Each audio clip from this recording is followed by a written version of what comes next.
Hey everybody, it's the Chess Dudes from Willow Lane Elementary. I'm Mr. Wyman, and this is... Hi, Mr. Vitale. The idea is we're going to show you some variations of this game, and the idea is for the games to get more and more difficult or complex as you get more and more comfortable with moving the rook around and how it works. Now, we're still playing with 4 pawns, and we have both of our rooks out, and they're starting in the far corners where rooks typically begin. This time we're going to arrange our pawns, and the new rule to the game is rooks can capture the other player's rook.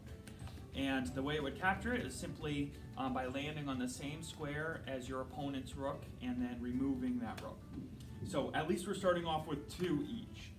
Now, this would not work because I don't want Mr. Vitale, he's gonna move first, he's white. I don't want his rook to come right down here and take my rook. Although, Mr. Vitale probably doesn't want to do that because this rook is actually backing up this one.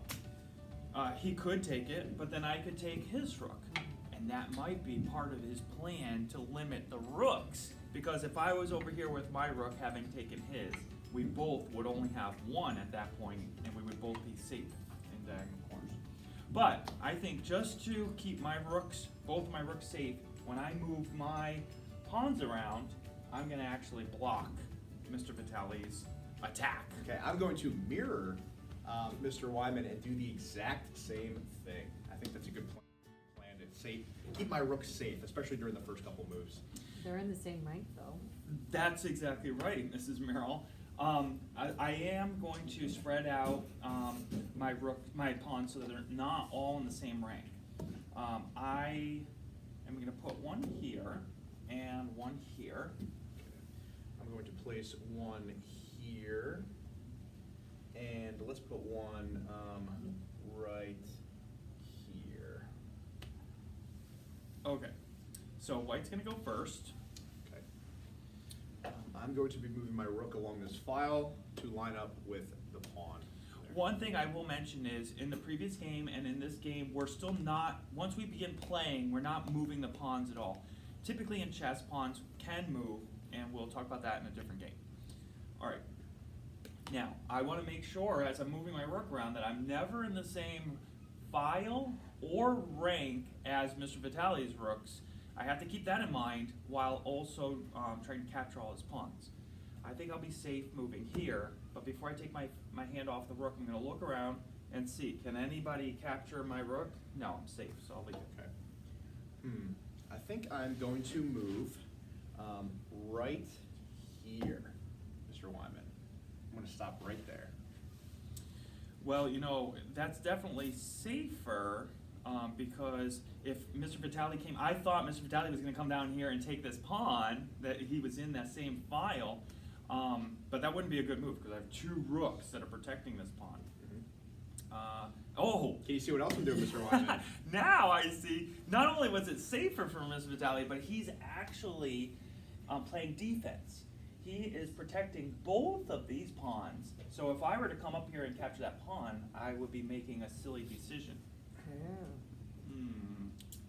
I think instead of doing that, I will move this rook out and I'm going to develop this piece by moving it to a place where I can begin using it. Okay, I'm going to place my rook along this file.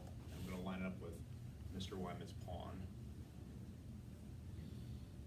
Now notice how Mr. Wyman's taking a second to think about his next move. I know it's very fun to move your pieces and see what happens. However, he's taking his time to try to develop a strategy. Where will his next move be? And he's trying to predict where I'm going to go next. All right. Okay. All right, Mr. Wyman. I'm going to capture your first pawn right here along this. Was it file? Yes. Along this file. Yes. All right. Okay.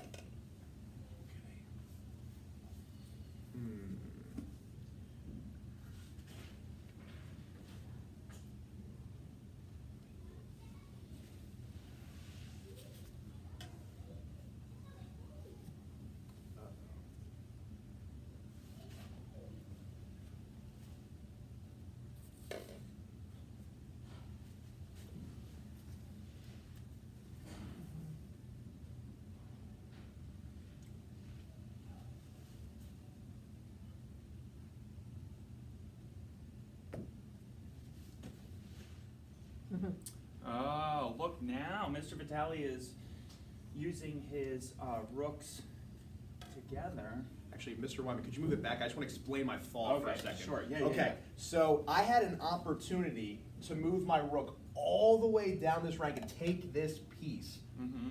However, if I did that, look where Mr. Wyman's rook is. I could come down here and capture Mr. Vitale's rooks. So I try to play a little safer. I'm going to place it right here to kind of put his pawn in a bad position.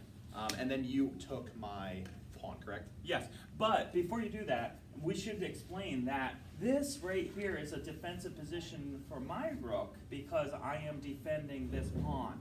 This rook is defending this pawn.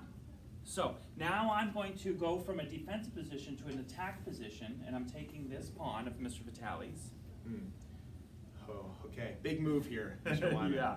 I'm going to take a risk, and I'm going to take your rook. Yeah. Okay. Now at this point, students, it's really a numbers game. I have 2 pawns still. Mr. Vitale only has 1 pawn. Although I'm down a rook, it's okay. I'm taking his rook. Now we have the same number of rooks, except I have more pawns. And I'm on the same rank as Mr. Wow. Vitale's pawn. Close. It is all right. close. At this point, I don't really have many options left, so I'm just going to take his pawn. And you keep playing it out. You could actually call for a draw. Draw, yeah. Or not, it wouldn't be a stalemate, it would be a draw because you know that you're going to lose. Once it's a numbers game, you know that you can't win because I only have 1 more pawn to capture and I'm on the same rank. There's no way I'm not going to take it. And then I've captured all of Mr. Vitale's pawns. But good game. Yeah, good game.